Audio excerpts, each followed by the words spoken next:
You're listening to Everybody Pulls the Tarp, the go-to podcast for high performers. I'm Andrew Moses.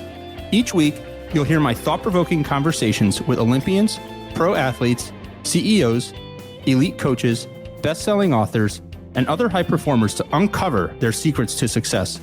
Get ready to be inspired each week when we talk about leadership, teamwork, work ethic, and more. Are you ready? Let's go.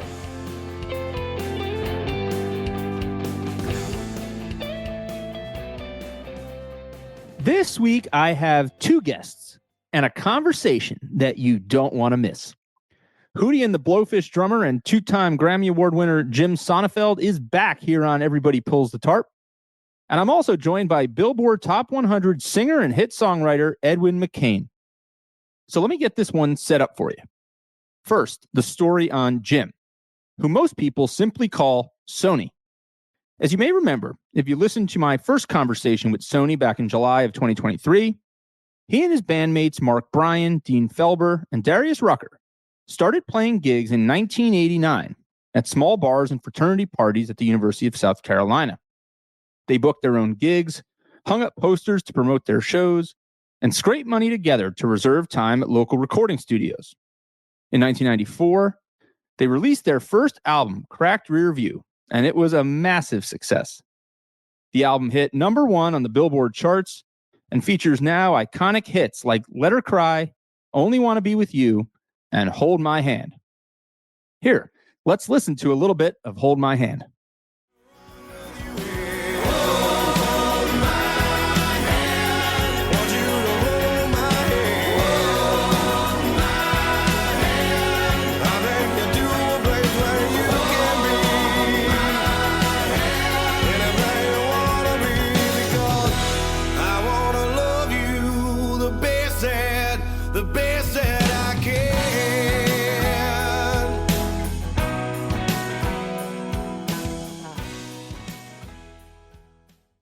I absolutely love that song, and it always takes me back. Hearing Hootie play Hold My Hand and so many of their other hits live when I saw them on tour in 2019 was an absolute thrill. After the success of Cracked Rear View, Hootie and the Blowfish would go on to win 2 Grammy Awards, release 6 more studio albums, and they've sold over 25 million albums worldwide. Simply put, Hootie and the Blowfish is one of the most iconic bands of all time. And in their early days back in South Carolina, Hootie and the Blowfish would cross paths with another young musician named Edwin McCain. Back then, Edwin was playing outside of bars and restaurants in South Carolina and dropped out of college after making $150 playing in the waiting area of a Mexican restaurant. As he put it, at that point, I was rich. Fast forward a bit, and soon after, Edwin would go on to befriend the guys in Hootie and the Blowfish, and the band took Edwin under their wing in his early days. From there, Edwin went on to achieve his own global fame and success with his mega hit song, I'll Be. I'll Be spent 24 weeks on the Billboard Top 100 and peaked at number 5. If you were alive in the 90s, I think you've heard this one. Let's listen to a little bit of I'll Be.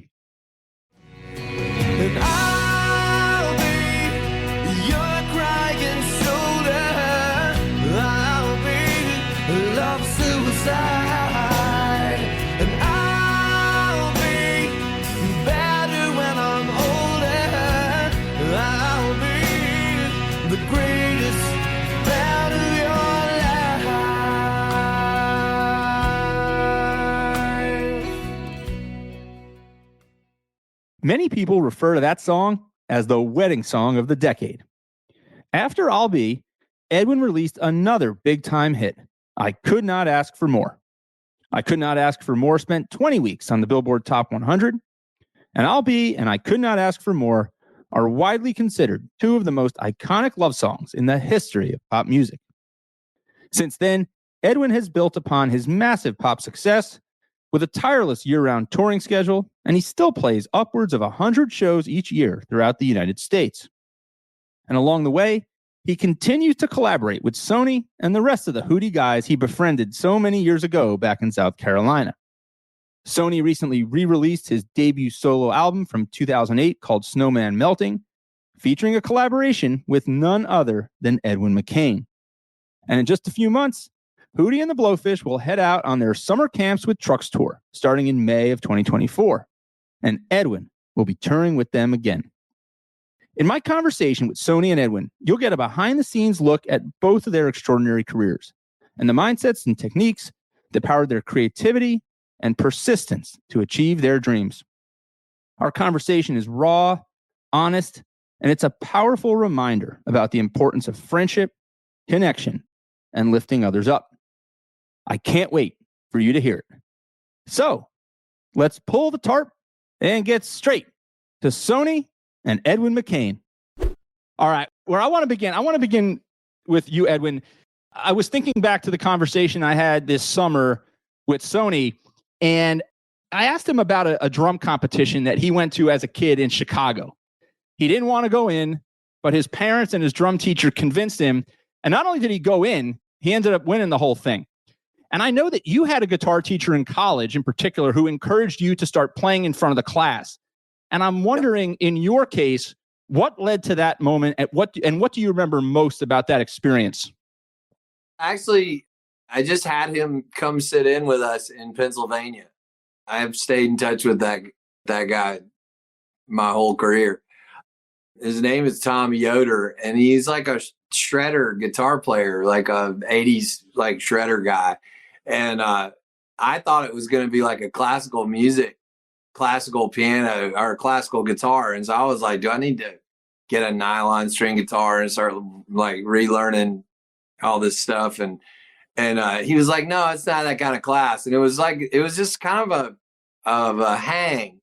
And so everybody brought their guitars in. We listened to music. We talked about songwriting. And then a part of the curriculum was you had to play a song in front of the class. And so I dusted off some kind of Hendrix song and played it in front of the class. And he pulled me aside after the class. He goes, I don't know what you're doing, but you need to be out there playing gigs.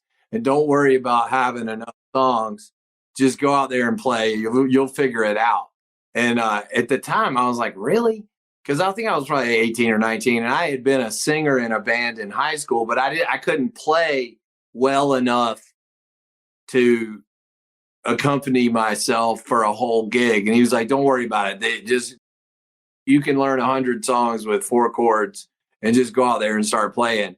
And so I ended up moving to Charleston, and I crashed a car, and I owed about $4,000 on the repairs.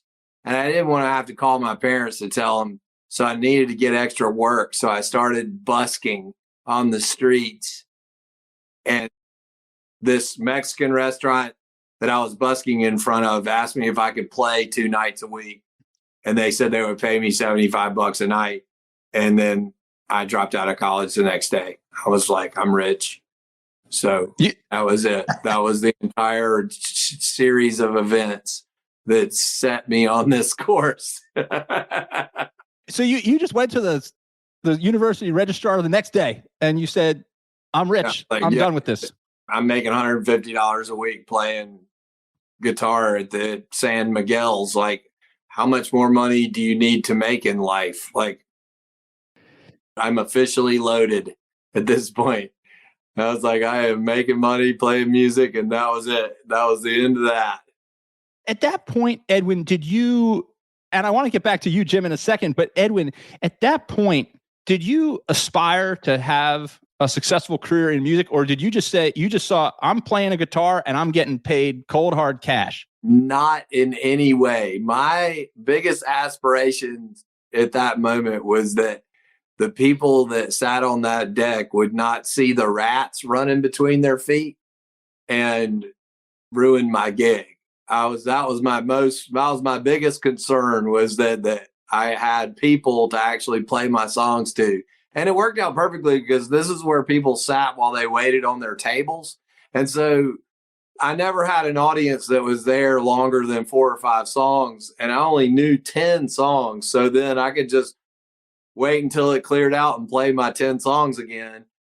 It was like the perfect starter gig. And no, I had no visions of grandeur in any way. And I didn't even actually start thinking that it was possible to go more than just playing on the decks of restaurants until Hilton Head, when the Hootie guys were coming through playing at the old post office, the all night jam at the post office. They used to have those as bar on Hilton Head. They would have these, like, it was, I remember one of the all night jams. It was y'all. It was Widespread, All Good. I want to say Gib Droll and y'all. And it started at midnight and went till like 8 a.m.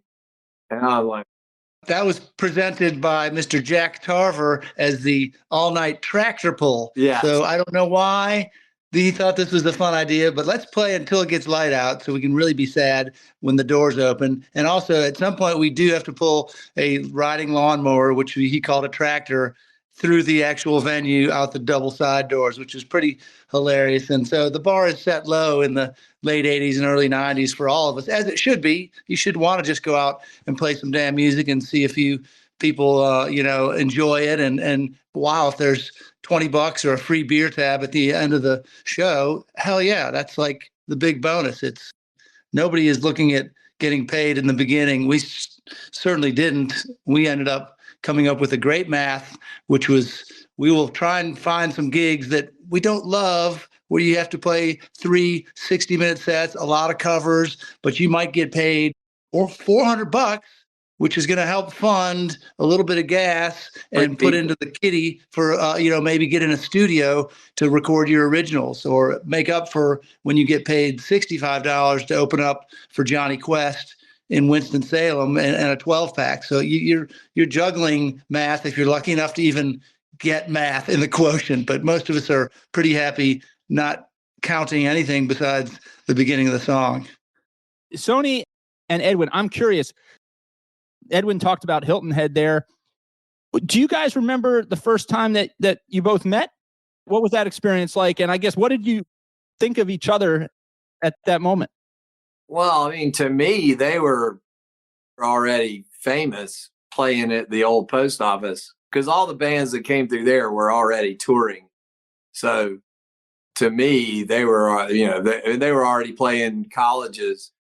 And that would be the first time me and Soni met. But I met Darius and Mark back in the Muldoon days, when they used to do open mic night, even before it was Hootie. So I kind of knew them. And so by the time they came through as Hootie and the Blowfish, it was big time. And Edwin, I'm curious, just to double click on that a little bit. I've heard you say that you've used the phrase in the past, like Hootie and the Blowfish let you kind of ride along, come along 100% for their ride. What was it about them that you think led them to do that? I don't know. I think it was like, well, we might as well bring him, because he's just going to drive us crazy if we don't.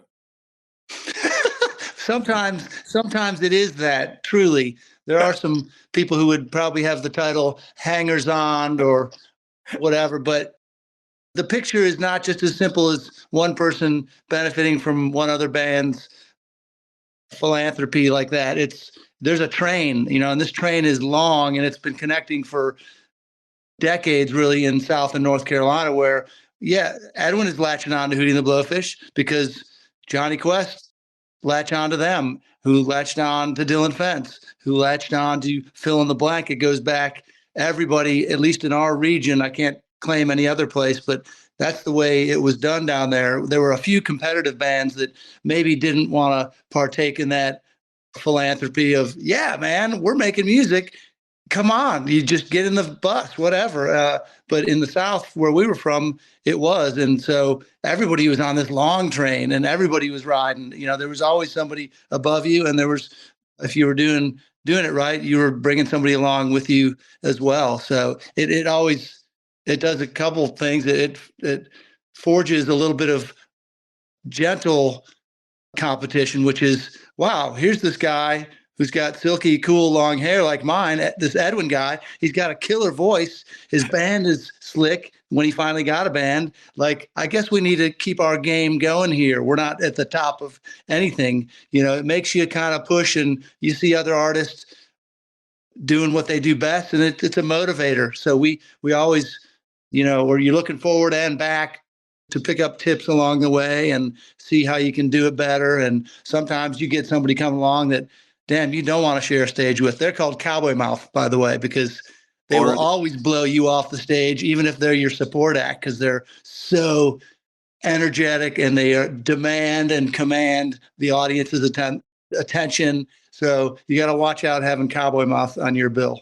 Or the aquarium rescue unit. Oh, I used to play tons of shows with them, opening for them, though. But yeah, you're 100% right about that. The Southeast was unique in that way. And partially because, prior to Hootie and Dave Matthews, the last time a Southeastern band had any kind of national attention would have been REM or the B-52s, and that had been a while. And then before that, it was the Allman Brothers and maybe 38 Special. So the Southeastern bands didn't get a ton of like big label attention. So we were kind of, or at least in my mind, it looked like you could get on a circuit and just be playing the touring bars. Like that was as big as you could get. And so to be able to do that, we all had to help each other out. And I think it was Johnny Quest that got in the wreck. Then they crashed their van. Yes. And I remember it was a bad situation, but everybody kind of rallied and found another van for them to tour in and replaced all their equipment. And that would be an uncommon example of how everybody sort of banded together to help each other back in those days. And that, he's 100% correct. That's exactly the way everybody looked at it. It's similar to Soni. It reminds me of how you initially met some of the guys that you ended up forming the band with. You had the Fire in South Carolina, and you're in the bar that time, and Hootie and the Blowfish had a different drummer in the early days, and they passed a baseball cap to raise some money for you because you had lost everything in the fire. And that was kind of, in many ways, your first introduction to those guys. And a few months later, you're playing in a self-storage unit with them, and then you become the drummer, and you go on to have such an amazing career, as Hootie and the Blowfish. It's almost not just band to band helping each other. It's musician helping musician. Yeah. I mean, there's several ways you can look up to someone, several different things you can look at and say, wow, that's a great thing. I'd like to be part of that.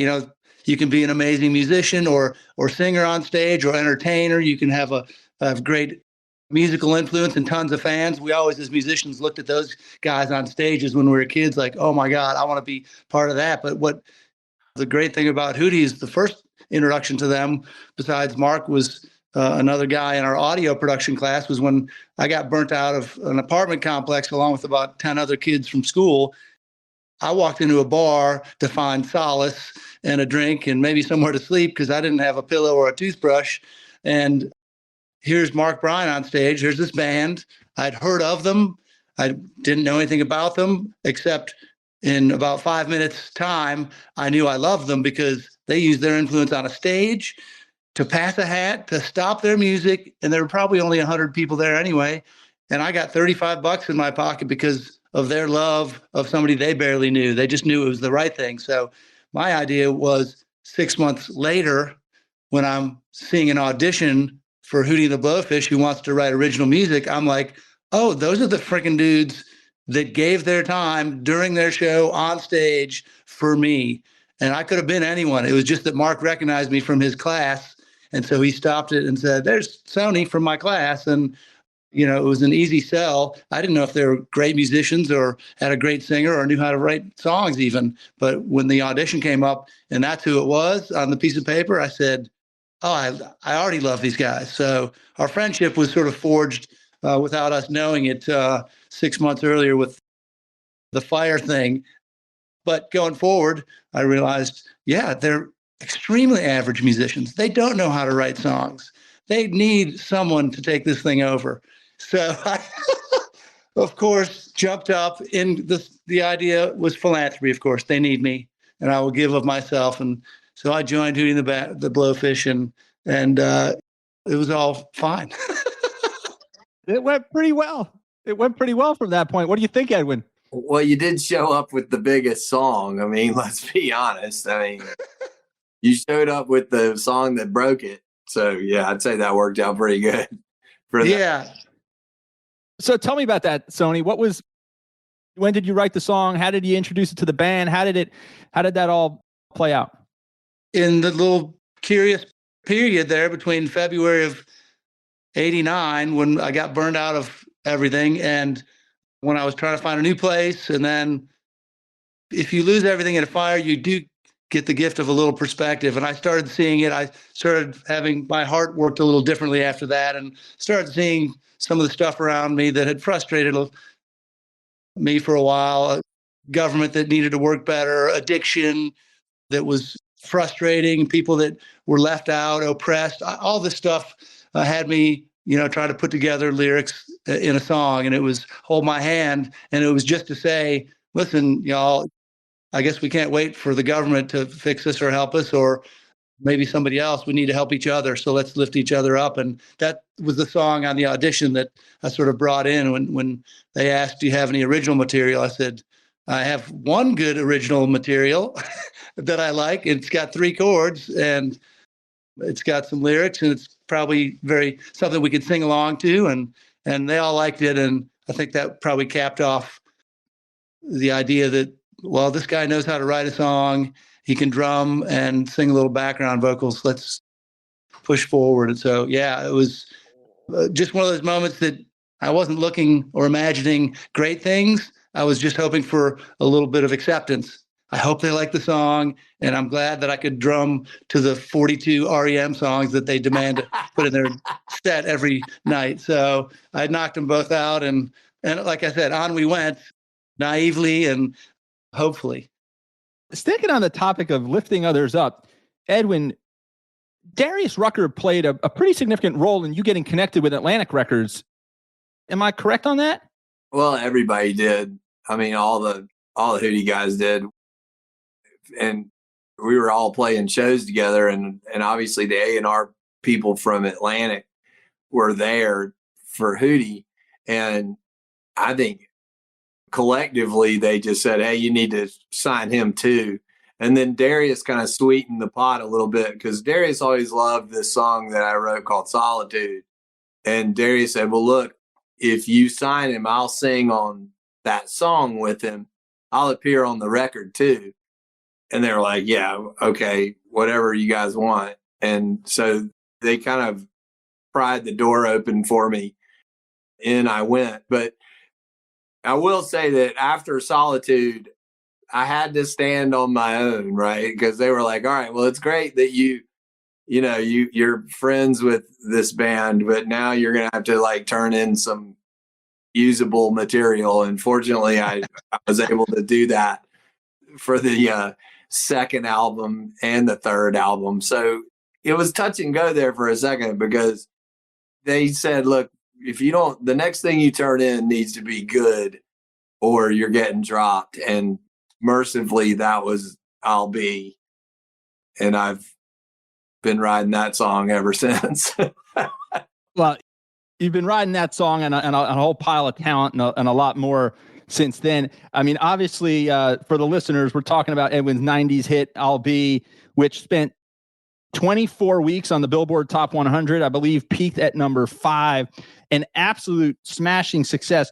But so, Edwin, I want to go back a little bit. You talked about kind of being touch and go, and at some point, everybody has to stand on their own. How did it come together? How quickly were you able to write that song once you kind of got this decree from Atlantic that, hey, you got to be able to produce something here pretty soon that we can work with? How did it all come together? I'll Be in particular.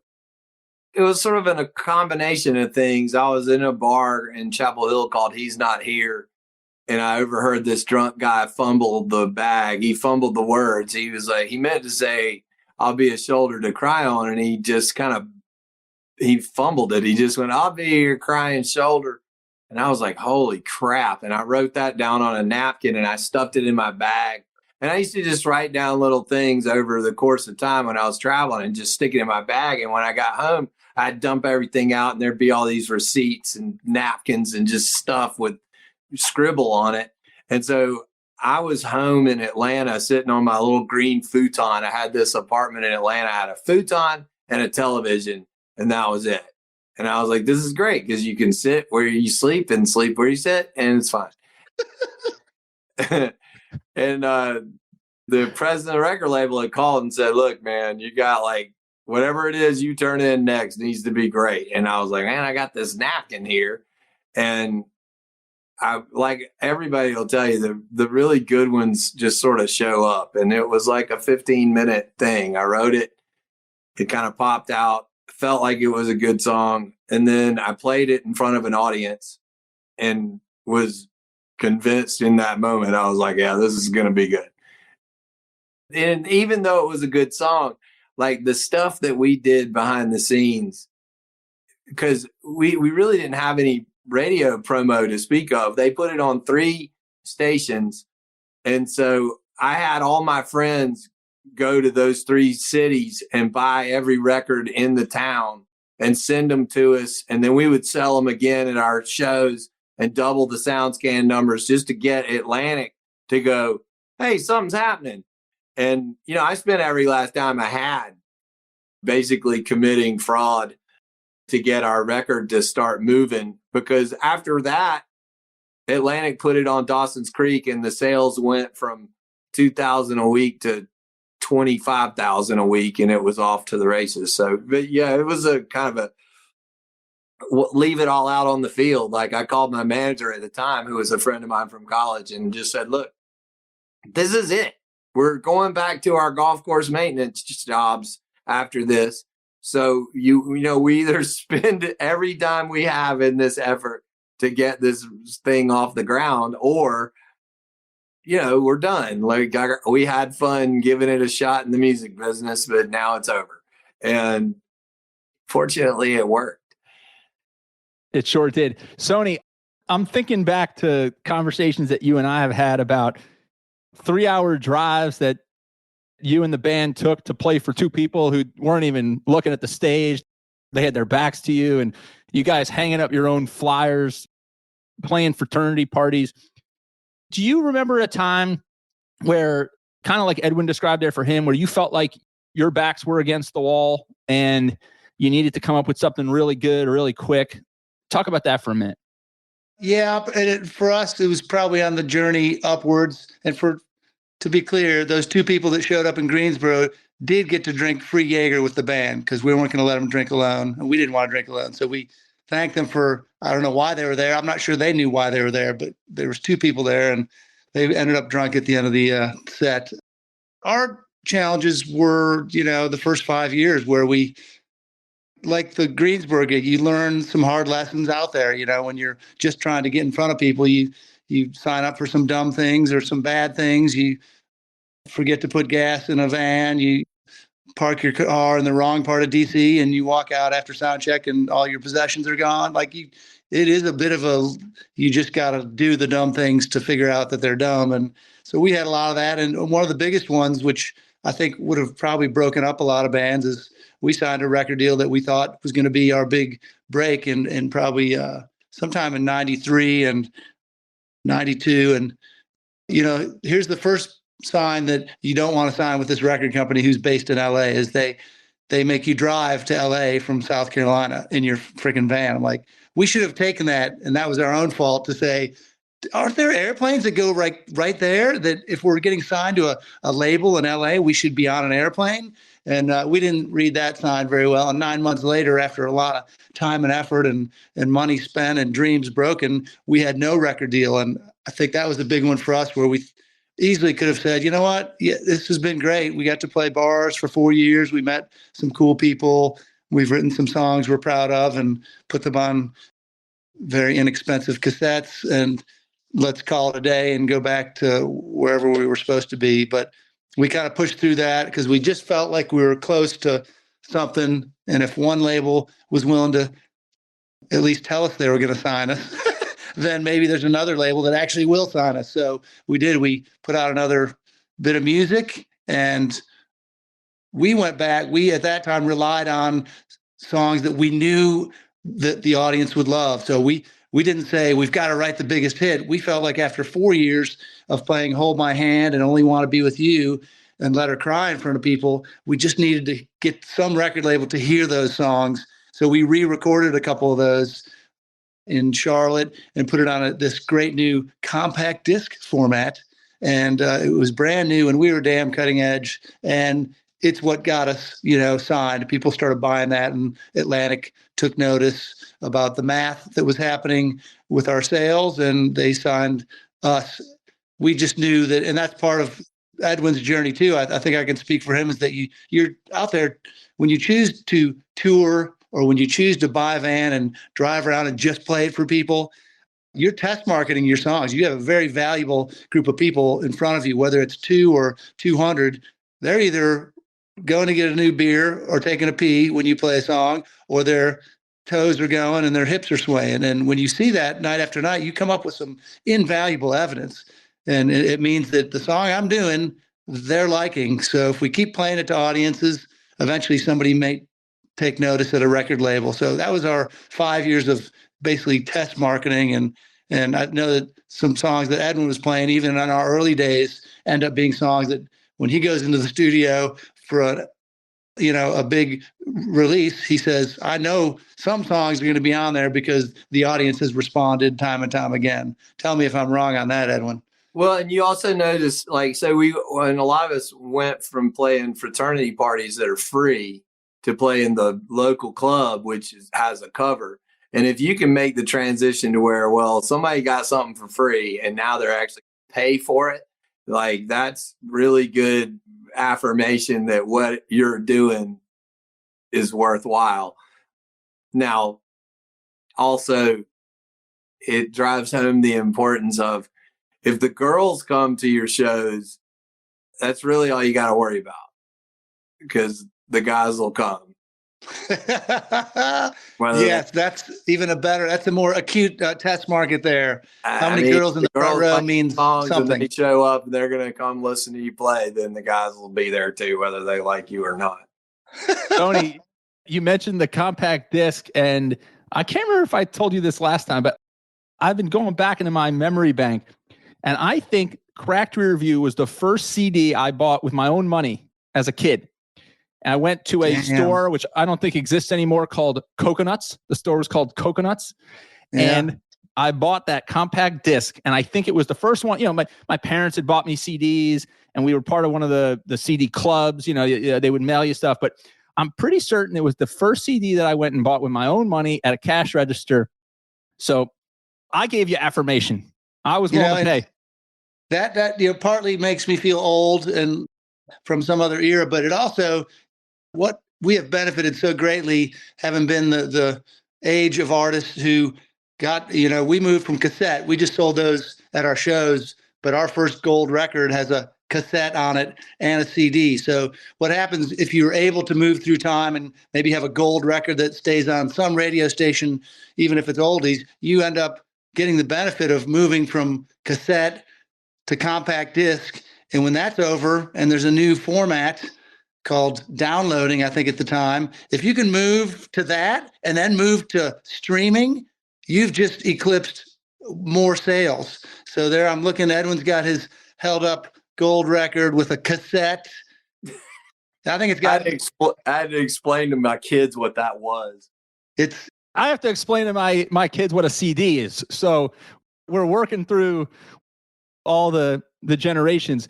I don't know, Edwin, if you ever had to drive from South Carolina to Los Angeles to meet a record label, but I do know that you did, in addition to sending your college buddies out to buy as many of those albums as they could, I know you did a lot of creative things to market I'll Be in particular. You would play anywhere people would have let you. You'd play pool parties. You'd play Krispy Kreme donut drive-thrus. You had spiral notebooks, and you would call people every morning asking them to play your music or book gigs. And maybe there are some other fun things that you did that you can share as well beyond the list I just shared, but where did that work ethic come from? I didn't have any other, this was it. Like I guess the good news was I had a different experience in that I was already making a pretty good living as a solo or as an acoustic guy playing the little bars in Hilton Head. And it was all cash money. I literally I sort of gambled a pretty nice little lifestyle to get a band and go starve to death on the road. So once we got that going a little bit, and then obviously the radio promotion stuff, like, so what's the game? I said, okay, well, you got to get these radio programmers to play your songs on the radio station. I was like, okay, well, that's for all the other things that have to happen in this industry. So all this nebulous, like, alchemy that has to occur. This seemed like an easy fix, right? Okay, so all I got to do is get on the phone and just start blowing these guys up. Like, this is something I can actually do that's going to help get us there. Like, all this other stuff is sort of left up to chance, whether people like it, whether it resonates. I can't force that, but I can absolutely blow this program director's phone up until he adds it. And honestly, at the time, not many artists were willing to just be so blatant about it. Like, and it worked in my favor, because these program directors would be like, man, this kid he's relentless. Like, I had notebooks full.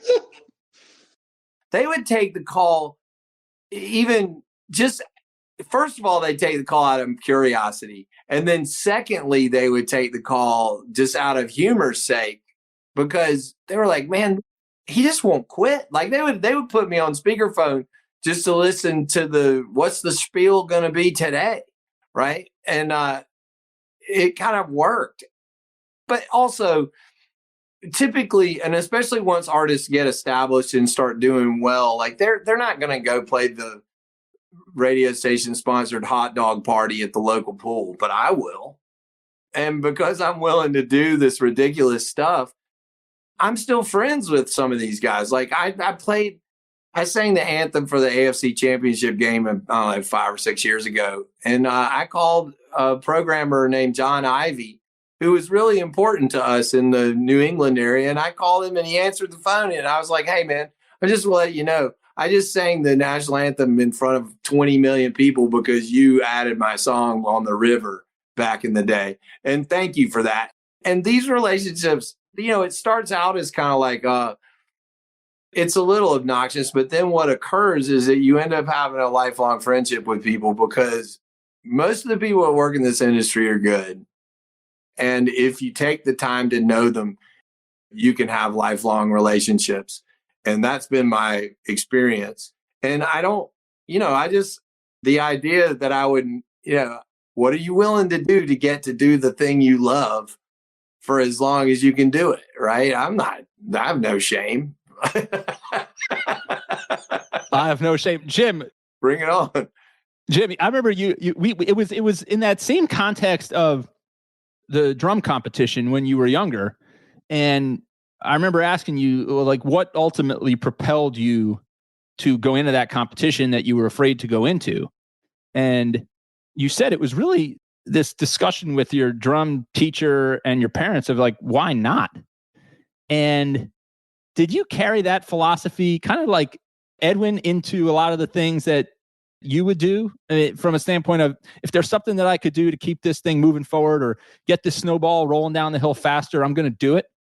Yeah, I mean, I think in the drum contest, since I was a young man, middle school, I was probably just wanting the approval of others. So I wanted my parents to like me a little bit. I wanted my drum teacher to like me and tell me I was good. So I was like, you're telling me I can do this and this will impress you if I say yes. So I probably went along in that regard. But later on, it's, in a real business, while necessity is said to be the mother of invention, I think desperation is too, to some degree. Musicians or artists that don't see themselves either in an office or in some business like that, businessmen, we will do anything slightly out of desperation to make the thing keep going forward. So it doesn't take much to get the ball rolling forward. You get your first couple gigs that work, and there's people responding, and there's maybe $20 in your pocket. That's enough to keep that desperation going. And as you go forward and you see how much more is at stake, maybe a record label will see you, maybe one day you'll make an album. Desperation is okay. To me, it's a good feeder to say, I want this to work, and I'll go do the dumb gig, and I'll go. Maybe you don't even know it's a dumb gig. You're just willing to have a little bit of hope that if I go to Greensboro, this promoter said there's going to be 200 people at this new bar, and that's worth the drive, and let's go do it, even if it inherently doesn't feel like it's going to work. Let's just trust it because we're desperate, and you go do it. And if you can't learn from it, then you're probably not going to be in the business long. But we always learned from some of these things, and desperation works just as well downhill as well, because we suffered from a period after the 2000s when the next new band that was popular and had cooler hair and tighter jeans, when they came along to just take us out of the top, we went down. We relied on corporate gigs and suddenly casinos and fairgrounds and state fairs. It wasn't a horrible career, but it looked really sad compared to what we had come from. So desperation at that level still means I'm going to write a damn good song. I'm going to write a better song, and we're going to get back on the charts, or I'm going to keep touring to keep our dwindling fan base alive a little bit, so that we might be able to pass this on to the next generation. So desperation is fair enough for me. And when you're sitting on your last gig before you're about to enter a long dormancy, and it's a steakhouse in some suburb of LA, and you can hear the forks and knives clanking over sound check, you're ready for a break. Anyway, I don't know if desperation can even take care of that. That was our last gig in 2008 before we said, we got to just get away for a while and rest or get out of the way. And we did. We didn't know it'd be 10 years, but that's how long it ended up lasting. So, Edwin, I want to go to you now. I mean, we talked about the work ethic years ago to kind of get that wheel spinning and create momentum, really how both of you are just wired to create momentum. But the other thing I want to dig into with both of you is the creativity and how you are constantly pushing your creative limits. Edwin, I know you're still touring a ton. You play upwards of 75 to 100 shows probably a year. Sometimes you're solo, sometimes you're with a full band, sometimes you add orchestra to the repertoire and you work with symphonies at different times. Soni, I know obviously you had the storied career as part of Hootie and the Blowfish, but you've got a lot of solo stuff that you're doing now. As a creative, how do you find that zone where you can constantly push yourself to kind of go outside the boundaries of maybe what you were comfortable with to something new and innovative? Edwin, I'll go to you first. I don't know that I do that. In fact, like a lot of for the last, I don't even know, 12, 13 years, people would say, well, when are you going to put a new record out? And I'd say, well, I'm not going to. And they would go, well, why? And I'm like, you're not going to buy it. Let's be honest, because I'm guilty of this too, because I love AC/DC. I love that band. But past Thunderstruck, I haven't bought a single AC/DC record ever. I love Back in Black, and I listen to that record all the time. And I know the way people are with music. You have some super hot diehard people that will buy or will engage with anything you put out. But the majority of people like what they like. And when I would go see AC/DC, I want them to play the set list that they always played, which was basically Back in Black with 2 new songs, one at the beginning, one in the middle, so you can go to the bathroom, and then finish the show with For Those About to Rock. And they did that every time I went to see them. And I got to a point where after 10 records, I know the set list that people want to hear me play, right? And so I know what my job is to go out here and play those songs for them, because for them, it's important that they get to flip through that photo album. It's a musical kind of photo album that they've attached memories to their life. And I even got to the point where I was teasing the audience. I'd walk out and go, okay, tonight, all new songs. And they would go, no, so I found creativity in a lot of other ways. And I've written a lot of songs and just sent them to people in an email because a friend of mine had personal situations that came along, and I wrote them a song and I sent it to them, and it's just for them, right? It doesn't have to always be for public consumption. And I found that my creative outlets came with restoring old Jeeps and boats and crap and doing all kinds of other work that required some creativity. So it wasn't like I felt like I had to constantly occupy the music business to be creative. I find a lot of other places to be creative. And my theory has always been this whole time that we're going to cross the Rubicon where 90s nostalgia kicks in, and everybody's going to be ready to hear from us again, hear from me again in that context, right? And we're going to be able to go out here and sort of be reintroduced. And I've been sort of patiently waiting for this moment, and it appears that it has arrived. It has arrived. And before we get to the 2024 tour that's coming up, Summer Camp with Trucks Tour, Hootie and the Blowfish. Edwin, you're going to be out there at every tour stop with Hootie and the Blowfish. Jim, I want to kind of flip that question to you. Do you feel like you've been able to push your creative boundaries? From my vantage point, it looks like you have. You've kind of challenged yourself into some of the new solo stuff.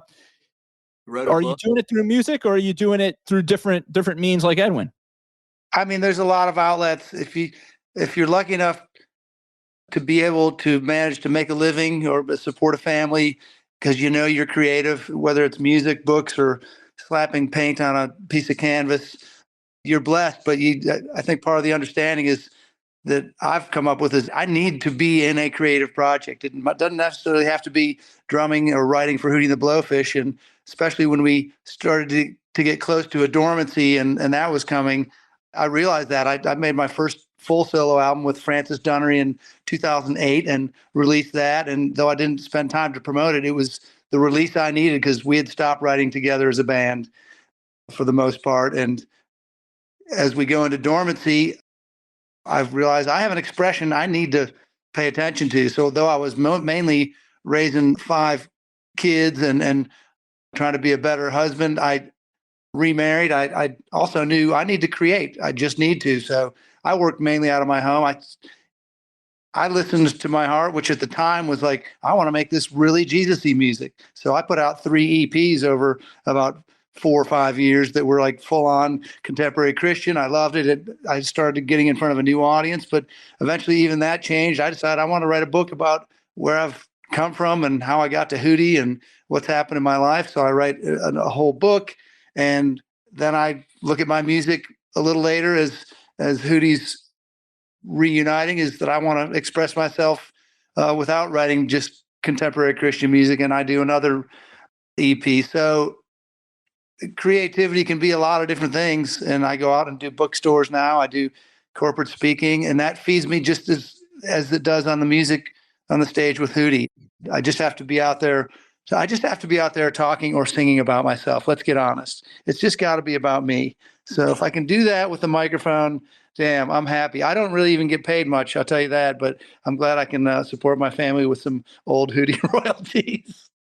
Well, you mentioned the book there. The book is Swimming with the Blowfish, Hootie, Healing, and One Hell of a Ride. Jim, I told you this last time we caught up. It's a fantastic book. I encourage everybody listening to go check it out. I mean, I can't do the book justice. You have to read it. To me, it's so telling about the highs and lows of success and the way you work through both. And it's just such a compelling book. So thank you for putting it out into the universe. Yeah.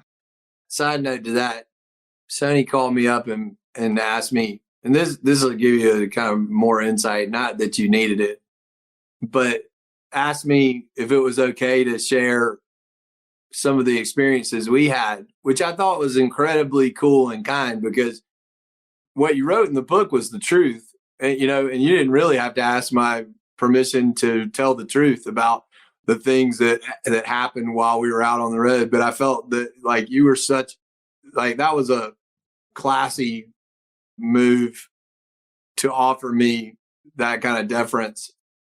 And of course, I was like, that's what happened. These are the things that happen. And I think the most important part about what we do is that we're emotional and we're honest. And if those two boxes are checked, then you're doing it right. And so I always appreciated that. And I was happy you included me. Well, you should be really thankful because I didn't call my bandmates to ask if they wanted to read it before I put it out. I don't know what that means, but it just means I love you, man. It's okay. And the best thing about writing a book, although it takes a damn long time, is that never once in the writing or printing of that book did my lead singer, Darius Rucker, turn around when I sang flat and said, dude, you're singing flat. Because you're just writing. There's no singing. You can't do it wrong. Somebody fixes all the grammar for you at the end anyway. You gotta love it. You gotta love it. You guys, I'm so appreciative of your time. You've been so gracious with all the time. I want to just, before we wrap up, I want to talk about the upcoming tour and a little bit about what you guys have done recently. Jim, you recently released your debut solo album, which was originally from 2008, Snowman Melting, featuring your collaboration with Edwin McCain on the song No Reason. Edwin, like I said, you're touring right now. It seems like you're always touring, but you're all going to be out together. Hootie and the Blowfish and Edwin McCain. Summer Camp with Truck Store kicks off in May of 2024. I'm going to be there one or multiple nights. I can guarantee you that. I'm curious, Edwin, first, what are you looking forward to most about touring again with Hootie and the Blowfish? Just spending time with my friends. I mean, the very first Summer Camp with Truck Store was a pivotal moment in my life and truly the most fun I've ever had on the road. And honestly, too, it was a great education because they were not taking themselves too seriously. And had I been left up to my own devices, I would have been like David Lee Roth. I mean, I would have been like going off the deep end. And so it was that whole summer was sort of hey, here's how to do this business and not be a jackass, right? And like, here's how to be nice and have, it just set the tone. It set the tone for the fact that I left that tour and went on to have lifelong friendships for the next 30 years. Yeah, it's a good memory because you're right, Edwin. We didn't know exactly what we were doing. We had kind of new to those big amphitheaters and a little naive, and that was a good thing. We made some mistakes, certainly, but there's nothing better than just following your heart out there and saying, hey, what's our priority for getting on a tour? Well, not sucking, keeping the ticket prices low, entertaining our fans, connecting with the biggest audiences we'd ever seen. So we had a pretty good intention. I think we stuck with the planning and it ended up being great. And, this summer when we'll also have Collective Soul out there with us, there's just great possibilities. You got 3 bands from the 90s that like to do the same thing, connect with their fans, have fun. I'm sure there'll be some experimenting where we're sharing the stage with each other each night. It'll be just great possibilities is what I'm looking forward to. And if this group of old fogies can actually stay healthy, it'll be a slight miracle too, because I know we ain't getting any younger. Well, you got a couple of people are out getting their hips all fixed up and ready to go. And we're going to be all top notch, ready to rock. I'm leaving here and getting on the treadmill. Well, this summer, Jim, Soni, when we talked, I manifested this 2024 tour into existence because we talked about the 2019 tour, which is the 25th anniversary of Cracked Review. I said, you got to call the manager and get something cooking for the 30th anniversary. We'll do the 2024. I'll see you there. And then I hope 2029, we'll be doing it again. Should we call the manager? Let's get through a few hip replacements and knee surgeries and see how we feel. When we talked last time too, I never would have probably imagined that between your manifesting our tour and the tour that I'd have an album re-released that featured Edwin and I singing together and Darius and I singing together. So that's the weirder part to me is that I figured we were probably going to tour again, but I didn't think that I'd have some collaboration that included Edwin and I. So like that has really been the best part of sort of this year, is to fit something in there before we go back to work that I can call my own, and I get the help of two of the greatest singers from the 90s, undoubtedly Darius and Edwin. Guys, this has been an absolute pleasure. I have enjoyed so much digging into your story. Again, Soni and Edwin, digging into yours for the first time. And it's just so evident talking to the two of you what the friendship and the partnership and the collaboration has meant to you both professionally and personally. And that's just so powerful. There is no question the two of you are tarp pullers, certified tarp pullers here on Everybody Pulls the Tarp. You're always leading by example, lifting each other up, doing whatever needs to be done to help your bandmates, to help the community. And you're welcome here on Everybody Pulls the Tarp all the time. I can't wait to see you at one or maybe multiple shows in 2024. All right, keep pulling the tarp, boys. Thank you. God bless. Thank you for joining me this week. Be sure to subscribe in your favorite podcast app so you can catch all of our upcoming episodes. And if you are like me and want a world full of tarp pullers, then leave a review to help others find us. You can also follow me on Twitter at Andrew H. Moses. That's Andrew H. Moses. And be sure to sign up for my email newsletter at everybodypullsthetarp.com/newsletter. I'll share tips and insights to help you achieve maximum success and happiness. Today is a great day to pull the tarp. I am rooting for you. See you next time.